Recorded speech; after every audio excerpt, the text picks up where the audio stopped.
Before we get into this week's episode of Your Take Not Mine, I have a quick exciting announcement to make regarding the series moving forward. For all future episodes, there is now a way to get your submissions prioritized and guaranteed to be included in these videos and discussed, and you can lock yourself into this by becoming a channel member. That's right, channel membership is now enabled, and the first big perk of joining is ensuring that you can take part in this series where I've been turning to you guys to submit your hot takes, and I've been selecting a handful to discuss in these videos in the past, but now moving forward, each episode will have way more selections chosen, with members guaranteeing that theirs get included. More perks for members will also be announced in the near future as well, so stay tuned for that. Of course, non-members will still be able to submit hot takes and get selected for the series, so don't worry, this is completely optional. There will just be a separate community post made for non-members to submit their takes to,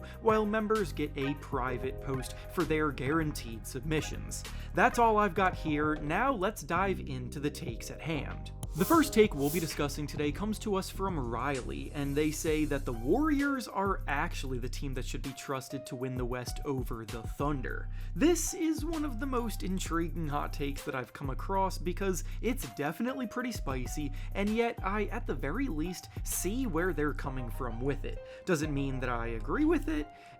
Let's dive in and go through everything that needs to be involved here. The Thunder are far and away the best team in the West right now, sitting in first place in the standings, 13.5 games ahead of the next closest team in second place, so of course they're the ones everyone expects to be representing the West in the NBA Finals, but that doesn't mean that they're guaranteed to get there. In the playoffs, every road comes down to who plays the best within a 7-game sample size, and sometimes lesser groups in terms of regular season performance can be built to show up when the games mean the most, and the Warriors are definitely putting all of their eggs into that basket. The core of Steph Curry and Draymond Green, while definitely much older now, have still accomplished more success together than any other current duo in the league, and are well versed in what needs to happen to go all the way. The team's young players are really starting to blossom in the second half of this season, as Moses Moody is emerging as a legitimately impactful two-way wing,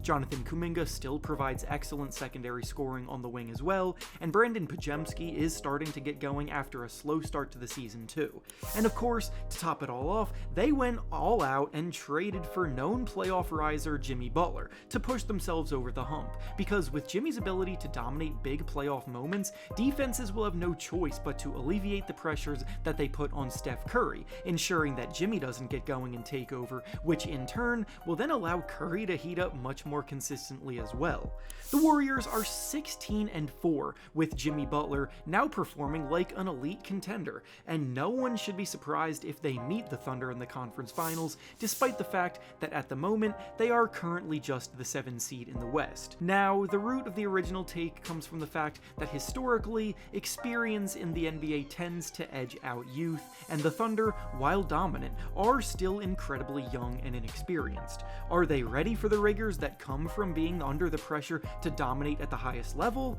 They absolutely have the talent to do it, which has been on display all year, and on paper, they don't have any glaring weaknesses either, as the team ranks in the top 5 of the NBA, both offensively and defensively, but it would not surprise me at all if the Warriors ended up making this a very close 7-game series. The next take we'll be discussing today comes to us from Easy Money, and he says that Dyson Daniels deserves the Most Improved Player award over Cade Cunningham this year. I'll ignore the second part of their take because it's just not true. While yes, Cade was the #1 pick, we're not going to pretend that Dyson Daniels wasn't also a lottery pick, and I'm sorry, but you don't get to take a guy in the lottery if you're only expecting them to be a mediocre bench player like he suggests in his take. That's just not true. Dyson Daniels did come in with more expectations than that. That's besides the point though, because I chose this take wanting to discuss the Most Improved Player award as a whole,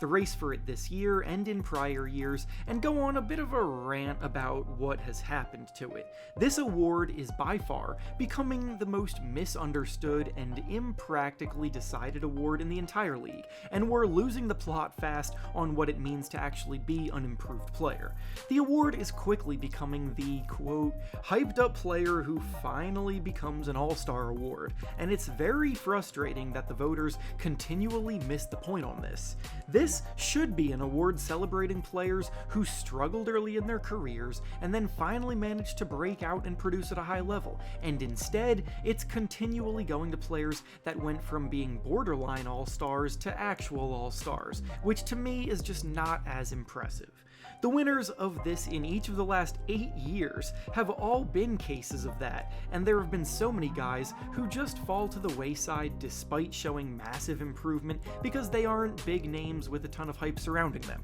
Cade Cunningham is an unbelievable player, becoming one of the best point guards in the entire league this season, and I've been fully aboard the Cade wagon for a long time, ever since he was drafted, but there's just no way he deserves an award for most improved this season. Dyson Daniels spent the first 2 seasons of his career playing in New Orleans, where he was an inconsistent role player off of their bench at best that did flash a ton of defensive upside, but offensively he struggled mightily, and his role fluctuated because of the team's inability to trust him. Since arriving in Atlanta this year, Daniels has more than doubled his scoring output, going from being a 6-point scorer last year to putting up about 14 points per game this year. He's leading the entire NBA in steals per game, snagging 3.1 per game. He's putting up career highs in rebounds, assists, field goal percentage, and 3-point percentage, and he's now an incredible starting shooting guard on a playoff team,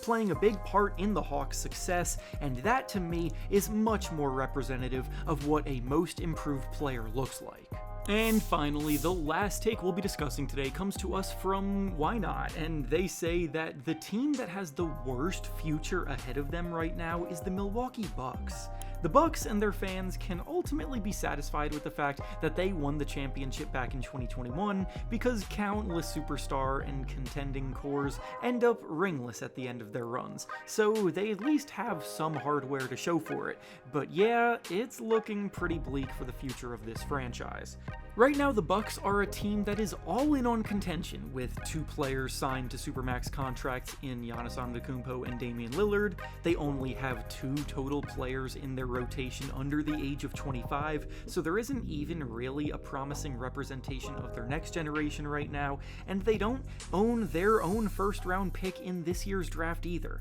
They brought Damian Lillard in to try to get back to the top of the East, and instead, his time with the team has seen the group get eliminated in the first round of the playoffs last year, and they currently sit in just 6th place in the East standings this year, looking destined to repeat their early elimination fate again. I don't care what Giannis may be saying publicly about never wanting to leave Milwaukee either, because he's already 30 years old and has not been shy about threatening the front office with a potential departure in the past, so if things sour here, the trade rumors absolutely will heat up. Unlike other groups on the verge of blowing things up, they don't have a young piece to build around either, so when it comes to the groups with the bleakest futures, the Bucks are definitely in that conversation. Their rebuild would have to be genuinely starting from scratch, which means they could end up being in a new situation similar to the Washington Wizards in the near future, and that is going to take a while to bounce back from. And with that being said, that's all I have for you today. Make sure to like the video, subscribe to the channel, and comment down below what you think about the takes discussed. Thanks for watching, and I'll see you all next time.